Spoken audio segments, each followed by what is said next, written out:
一啲落後國家暫時嘅安樂。當所有而家啲窮國得到暫時嘅安樂，佢個社會就會改變。咁即係話，凡同我接觸嘅人，我都俾利益俾佢。呢個利益唔係淨係講錢，包括埋心靈嘅利益。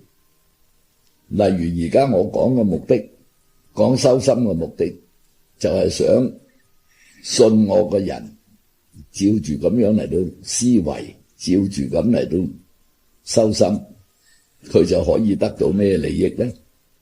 佢最少做人做得好自在，好安穩，唔會牽涉喺鬥爭裏邊。